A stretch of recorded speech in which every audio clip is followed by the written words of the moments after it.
just went out there and what is this? I just want to throw it. Oh, I caught one. Cool. Yeah. It all happened across the street, the other store. That's where it all happened. Look at that. The real OG. It started, what, 20 something years ago across the street here. Man. That's when it all started happening. We're at the second performance tackle location with real OG, Kelly Puppo. Also OG, Marc Higashi himself. My man That's Joe. confidence right there. How we living? Good. Not old school. No, yeah, you're still you're new OG. Older than you though. You're new OG. Another. No, he's kind of in the middle. Yeah. He's like a weathered G. He's a weathered G. Yeah. And there's the crusty saltwater guy hiding over there. Oh yeah, look at that. He's hiding. That's. Hey man, this is a wide angle, bro. It's gonna get you eventually. Here he goes. Can you guys see him? That's C Murder. He's always behind bars. Look at that. C Murder. The beast himself. See, like he doesn't even know he's being filmed right now. What up, C Murder? How we living, man? Living the dream? Living the dream. You've been living the dream longer than most people I know. Exactly. Man. It's good. Yeah, I came over here to, you know, try to get this real OG to talk about some of the good old days. I'm doing bills right now. That's what real OGs when they used to stock trout? Is pay some Yeah. bills. When weathered OGs would catch like 2 at a time on a triple trout. When this guy was winning team tournaments on same said bait. Same said baits. Sometimes. The year that Diamond Valley opened. Don't you guys want to hear about that? I know I do. Look at these things. This is one of the first shops. This is the first shop I bought my first triple trout from. I think I sold it to you. I think I sold it. See, Murder was a drug dealer back then. I believe. He was slanging the dope. I think I did sell you one of the first ones. You really did, man. I think I did. You absolutely did. And I came back and bought another one, I think. Yep. It's funny, back then, driving all the way from La Puente to Los Alamitos was a mission for me. Now it's like, oh, I'll be in Sacramento later today. No big deal. I don't know what they call it. Yeah. It's funny how times change. Well, I'm still little. But I'm just a little bit older. He was a bass toddler. Yeah. But yeah, man. Real OGs. This shop is one of the ones that started it all back down here in SoCal. You know, for all the guys out of state that are watching this video. Real special. And goes back to our point with Netflix about wanting to listen and learn from guys that actually do it. This guy did it. Keyword did. That guy sitting over there did it. The guy behind the register did it. This guy's non-stop doing it. So, yeah, it matters who your information is coming from. At least it did to me. Try to learn stuff here and there. Yeah, so, you know, we can live in the past a little bit. Mark, tell us about it. Yeah. Some love. Just pretend we're not sitting here. Glorifying old days. The old days are, you know, worth glorifying. Exactly. Yeah. You ain't doing it if you're not doing it now. Yeah, it's so not the same, though. Definitely a lot tougher than it used to be. Disclosure documents. Yeah, we gotta sign some disclosure papers. I'll pull that up off my Dropbox. Beeps and black bars. I'm doing paperwork and stuff. See that? Like I said, this is what happens when you run a business. Oh man, it's not all fun and games. No, it's not. Pay the bills, get stuff done. Running a tackle shop though, isn't that like what everybody dreams of doing? Yeah, a lot of work, man. Lots of fun, but it's lots of work. The dream is a nightmare. Yeah. They all are. They all are. Yep. So take me back to Lake Casitas when you were fishing it heavy. What is this, like 2004, 2005 maybe? When did the lake close? In 06? 7 or 8 at least, because I was still fishing it in a little tin can without any inspections. I thought it was 06 is when they had the Pyru fires, I think, and that was like the last epic year that I could remember there. I think that's when they had all that footage from what is it, Big Bait Posse. Mm-hmm. They dumped a lot of fish in the lake because of the fires. Okay. You're talking about trout? Trout. Yeah, the trout. Gotcha. So from the Fillmore hatchery. I believe so, yes. And it was pretty epic. And that was the time, 05 is when the triple trout first came out. Publicly. Is that when you guys started selling it here at the shop? We were selling it, but nobody bought it. Everybody wanted the Huddleston because it looked like a real trout. Right. You know? That was something I battled with. You know, I bought a Rago Raptor instead of a triple trout initially because it was a prettier bait. Yeah, yeah. But I mean, it was the first lipless, the true first lipless swim bait on the market that I know of. I mean, at the time. So right. We had some of the prototypes. There was 3, and we went out to Paris. This is when I first got my bass boat. It was December 2004. Went out to Casitas, and it was I had the bait. It was I don't even remember who I was with,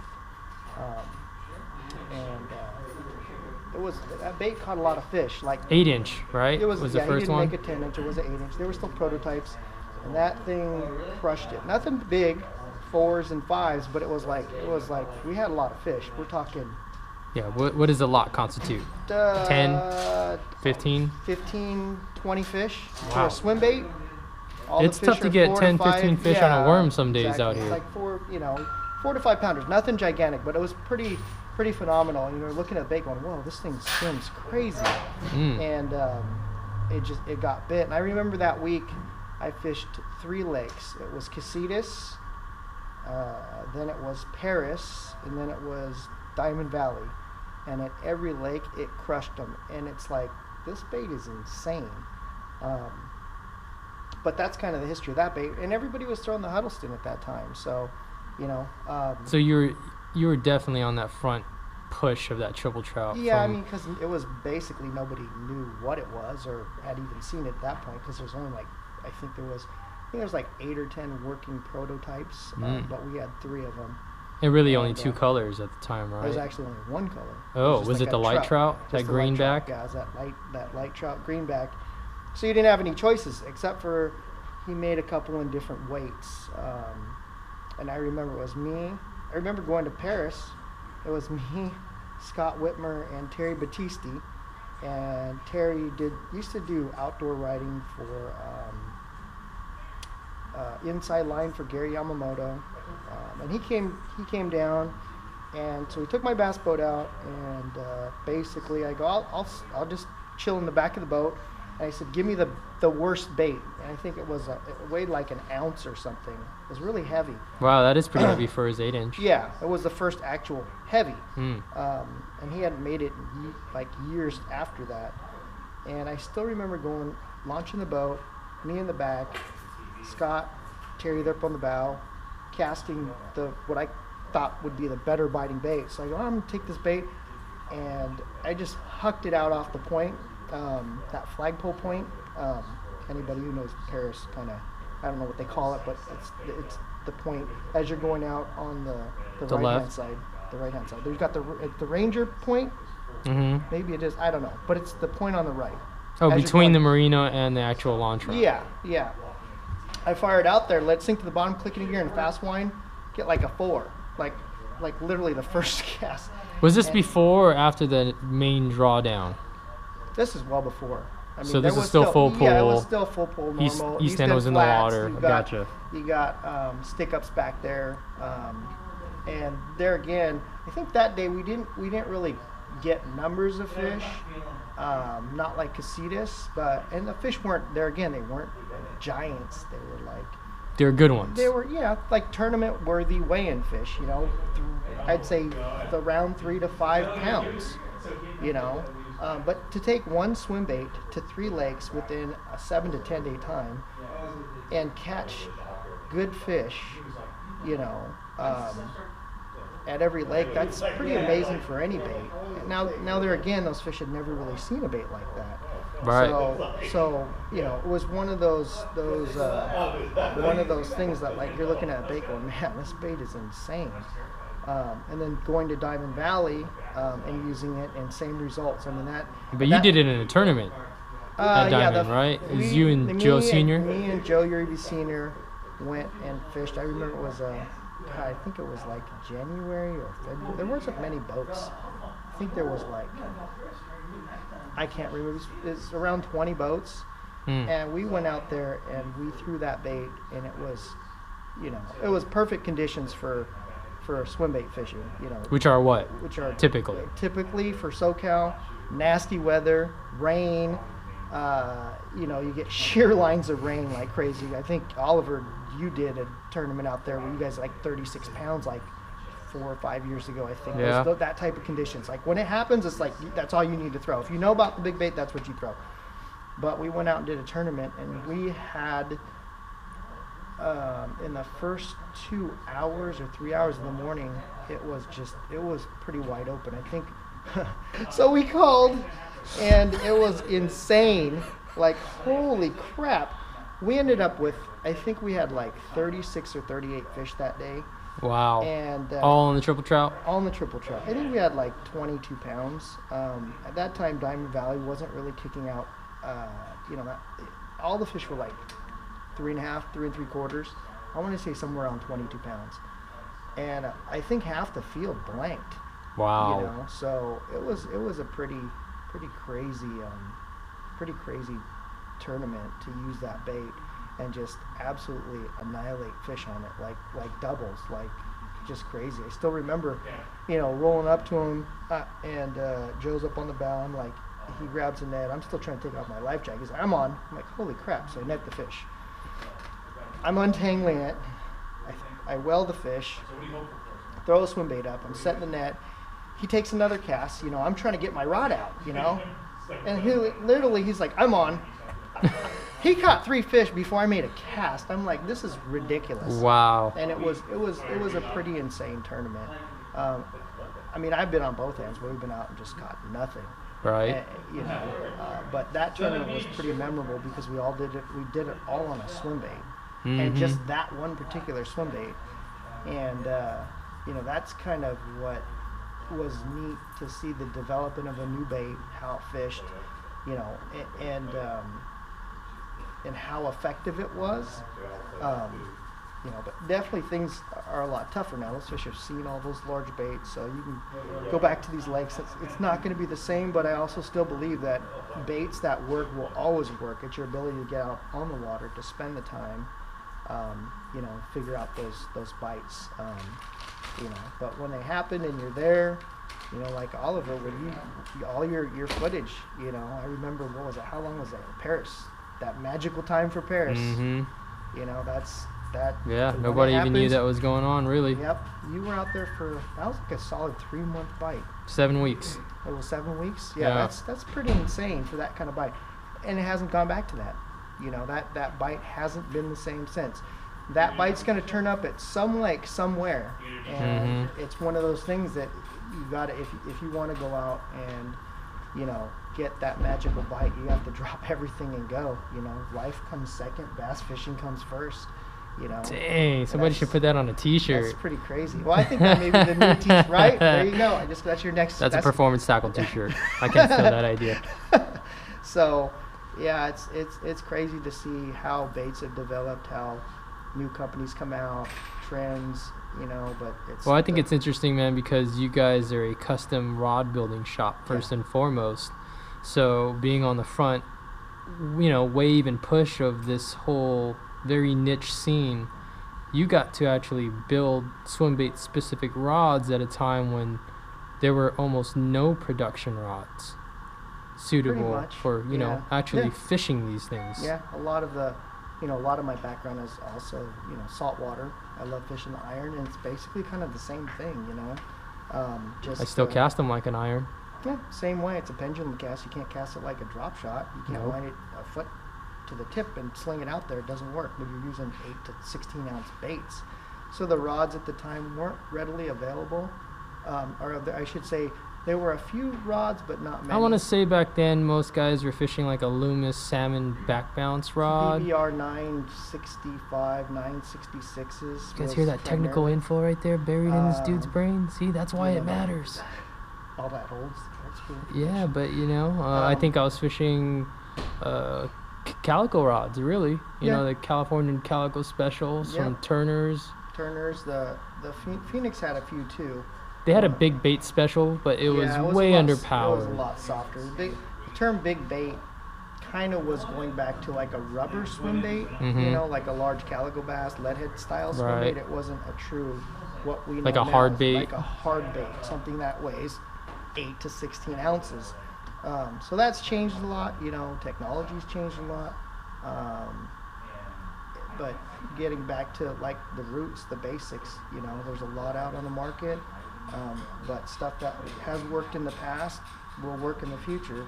You know, you just got to go through a cycle, you know, that trend of something, and just know, you know, once you have a trend towards a certain bait, is go back to the stuff when nobody else is fishing it, and that's how you get bits. Switch it up, you know, throw something that you think will work because the fish haven't seen it in a long time, you know.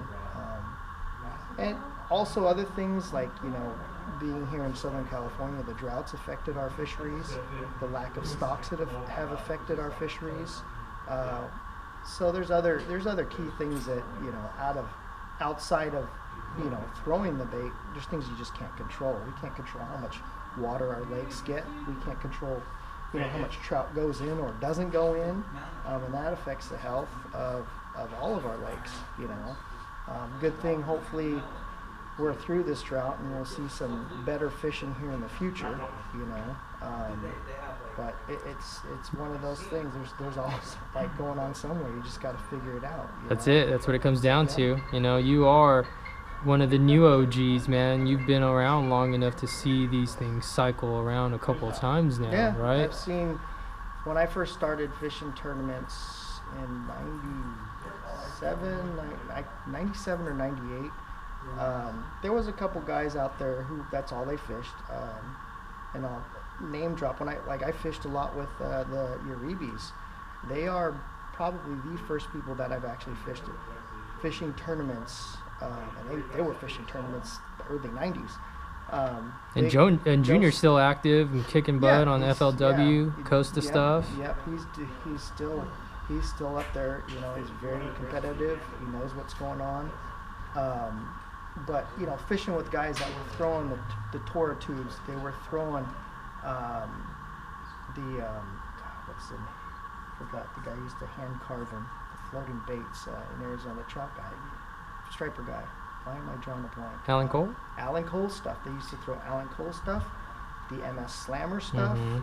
So they were really some of the actual first guys that you knew of applying big bait strategies in tournaments. In tournaments, and still do. And still doing it, yeah. Still Junior just won in Arizona last season, I believe, right? Yeah. Well, you have Havasu back to back on a swim bait method, you know, and it still continues to work, but being able to change and adjust and figure out the bite. But those guys back then, when we used to fish, it was literally, I mean, fishing Diamond Valley when everybody kind of knew that triple trout bite was off, or we even call it swim bait, but you always had it with you because you go down the bank. Drop shotting. Oh, there's a point. One cast. Nope, there's your 7 or your 6 or your 5, or maybe it was a Tora tube. Fishing outside stuff. You know, you'd work at it, catch a couple big fish, you know, and still using it as a viable method for tournament fishing. You know, you're using your normal, like this fish a Texas rig, uphill, outside or Carolina rig, but you roll up to a certain point and you just know, like, hey, I know they're going to eat this. All you need is 2 casts. Bingo. You're either going to bit or you're not, but you know, you knew to put away your, you know, your Carolina rig or your drop shot or your jig or whatever it is you were throwing, and you threw that swim bait and you got that fish, and then you knew it was going to be one bite, put it away, and you're back to working, you know, working the bank like you normally would. Like I said, it's a tool. You just use it as a tool. I know a lot of guys are pretty hardcore swim bait guys now. That's all they'll throw. I think the problem is they don't recognize those windows of opportunity that you're talking about, you know, the one cast. The one cast, and then you put it back down, you get the one fish and keep going on a drop shot. I mean, we're talking, most swim bait guys say, I don't fish a drop shot, but, you know, there's like a weird ego, like macho chest pounding thing now with some of these younger, newer guys, you know, and I don't get it because they try to, you know, down talk somebody that picks up a worm. and when catches, when that guy could potentially be a much better swim bait angler than they are. Yeah. Well, too, I mean, there's something to be said to catch a large fish on a swim bait, but there's something to be said about catching a large fish on anything. Period. A lot of fish that I've caught that were large. What's your PB? My PB is actually 12.8. And what did that thing eat? A swim bait. It was on a swim bait. Oh, you bastard! You've been lying to me all these years. It was on a 10-inch triple trout. It was a 12-8. I can't get anything in the teens. It was a Casitas. I actually have that. I don't. Terry Battisti was out. We're doing an interview, and I think it was me, him, Scott Whitmer, Joe Uribe Jr. was there. Rob Baloney used to do the from Calfish. From Calfish, and we were Calfishing.com. And it was so funny because I remember Terry had a handheld tape recorder, and he was doing a audio dialogue. And I'd been there for 2 or 3 days, so I had an area, and I knew these fish would bite. So I just rolled up, and I totally just roll up to the spot. Just like clockwork, huh? And just go, I'm going to make one cast, I'm going to get bit or not. So I literally take the cast, I hook the fish, and it's so funny in the audio dialogue because he actually, after I caught the fish, we took pictures and all that other stuff. And then he calls me back after he was going through the audio dialogue. He goes, "You know how long it took you to catch that fish?" I'm like, I don't know. 6 minutes. He played it for me. It was 18 seconds. 18 seconds. That's it. 18 seconds. I'm like, 18 seconds. Yeah, it was from when you can hear yourself, I'm on, to the boat. I believe it was only 18 seconds. Terry, if you're watching this, call me, correct me, but I can remember you said it was like 18 seconds. It was a fish. It bit. I wounded the boat, took one short run, and then it was done. Nice. I finally got to meet Terry. I'm pretty sure it was a classic a couple of seasons ago. Oh, dude, he's rad. He's a good dude, a wealth of knowledge. But, just fishing experiences like that, and then him doing the audio, it's like you don't realize. I mean, stuff happens. I was like, I actually didn't think it was that quick. Wow. But But it can happen that quickly. That's a great point to take away from it. Yeah. You know? I mean, but the thing about the chase of the large fish is just getting one to bite and then getting it to the boat. It doesn't matter if it takes an hour or 10 minutes, or it's the accomplishment. Yeah, because I was kind of confused. I thought that fish you got at a pyramid was your PB. No, that was 12.1. Ah, see? That was on a jerkbait. That was a big fish, and I didn't think where's Dookie? My buddy Dookie Dave was there. Oh, he's on the phone. So I'm using a jerkbait. I think it was a 110 flash minnow. And I hooked this thing, and dang it, I think I snagged a striper in the head. The pyramid comes flying out of the water. It's a ways off, and I'm like, oh, that's a big fish. And then so I'm winding the boat. It's taking a couple runs, and I'm like, that's a really big fish. And that was a pretty quick fish too. And Dave's like, holy crap! And that was a 12.1 out of pyramid, which is, I believe it's supposed to be one of the larger fish caught out there. There's been That's one of the biggest ones I've heard of. I know there's been that I trust. I've heard there's been 13s, 14s. I think the biggest is actually 17 or 18 pounds. Really? Okay. Because I've heard the same thing, but I remember seeing an article. I think Bill Summertall, one of his buddies, got it on a swim bait, but I don't know what.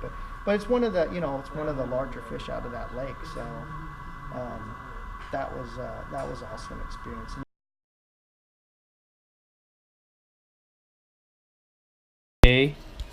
Yes. After this pops past? Yes. So he's gone up by himself. I call him and I say, how's the bite? It's good. I've got the stripers going. Are you filming me? You are. So he tells me he's got the stripers going. I get out to the lake. He's like, here's our bite. This is what we're gonna do. Just follow me. So he found foam, like the schoolie. Oh, so you were in your boat and he was in his boat. He was in his boat. Oh, okay. Well, what happened is, I killed my battery. I didn't give a full charge of my battery. He said, go take your boat in. I'll meet you at the ramp. So that's how I got my sunburn, but that's another story. So went in, dropped my boat off, put it in the trailer, came down, hopped on his boat. We ran out, and there's a wall that you can see from the 5, from the lake. That it's literally you'll catch stripers, smallmouth and largemouth line. On the west side of the lake? Is that the one right on this side of the freeway? So the island's right here. It's one of these fingers that you can see. It was a steep wall, the whole thing, and it was literally a smorgasbord. Throw on the MR112 and like a pearl white or that chartreuse shad or whatever it was. Slender pointer. Yes. Go out, we'd catch those fish, and then he'd have these fish going in the you'd see the water rippling, and it would be these stripers that were 12 to 15 inches. Okay, little schoolies. Schoolies. Fun. Throwing, I don't know if he was throwing a spook or we throw on a big Sammy or whatever it was. I think he's probably throwing a spook because that's what he liked throwing up there. Yeah, and you know, you'd run across the top of him and you stick to, and you wouldn't catch anymore, and you'd have to chase him down again because you literally the water was rippling, they were pushing, and the water had dropped from the day before to the next day. The lake had probably dropped a couple feet because they were letting water out. So and that morning I had fish on the Cinco, I had fish on the Super Spook, blowing up on the points. Like it was classic, but there was a weed line that and the water was coming down that same day. So what happened was the first day there was a bite on the inside lane. The next day all the bait fish was on the outside of the grass of this weed line, and that weed line was starting to be the shoreline, laid against the shore. Gotcha. Now is that grass matted up on top now because it's dropped? It was more of like a spaghetti. It had that weird stringy stuff? Yeah, it was the spaghetti stuff. So, which, you know, if you're fishing weedless, you're fine. But we had an afternoon bite. We ran back and fished a spook on top of this lay down stuff. We were pulling fish that were in it. It was just great. End of the day, coming back in the launch ramp, and it's it might have been that lane that has those dock poles. You know, there's just some random wood sticking out on the right hand side, but it was a slender part of the lane, and there was bait fish going off. And my back was blown out, and I sat in the passenger seat with my knees to my chest to try to get my bait back to unlock. And Mark does his little sidearm cast, and he's all crack, crack, crack, and it stops, and he goes, "Oh, I foul hooked a striper." And he's like railing on it. It was like he's like railing. Because it's heavier than a 12 to 15 inch striper, obviously. Right, but he thinks he's foul hooked. Right, exactly. And it rolls, but it doesn't really come out. And he goes, "Oh, it's a green bass." And he's all, "Oh, it's a big green bass. Get the net." So he complete the demeanor change from like, I'm railing, and he railed on the fish the whole time. He didn't finesse it at all. He just straight railed on it. And he came up, and I'm like, "Are you fucking kidding me?" Netted the thing, and it was big, bug-eyed. And that is a giant fish. Huge. And the crazy thing about it was, I only had my sidekick, and so the pictures are these grainy ones from my. I still have it around here. I'll dig it up. You and Snoop, huh? Yeah. What up, fool? And so I bust out the sidekick, took some pictures, and we ended up going into the Ranger to see if we can, we didn't know what the lake record was. Oh, right. We didn't know anything, and we didn't have an official, he had his boga grip, but it wasn't a certified scale. Right. We were on the water, obviously, we now knowing that you can't weigh a tournament fish or a IGFA fish or a certified fish on a boat. Anything floating. And went up to the Ranger, and the Ranger lost his mind, like, "Oh my God, I've never seen a fish that big. Hold on, let me see what I can do." And he scrambled around, and they thought that I still think the fish is in the lakes in the 12s, but it was bigger than that. I haven't really heard of too many substantiated fish. Because that's northern strain, if I'm not mistaken. Oh yeah. Yeah, so. That's a monster northern. Yes. So when they say, high teens from, I'm like, I don't know, man. No, you get that low teens. Yeah. Maybe you're pushing a mammoth northern strain. Absolutely. Yeah. But it was classic Higashi, just railed on the fish. Didn't even, until it realized it was a bigger fish, because he thought he had a foul hook striper. That's golden. The interesting thing, but Mark had a fish on the island that with the triple trout, he like the next 3-4 trips, he would go and would pull the fish out, but couldn't get her to go. And it was a double-digit fish. That's a pretty cool story. Mr. Higashi. Well, since we're on stories, man, tell me about that one time you made a cast and wound in, what, 19 pounds? And all right, we'll save that one. Yeah.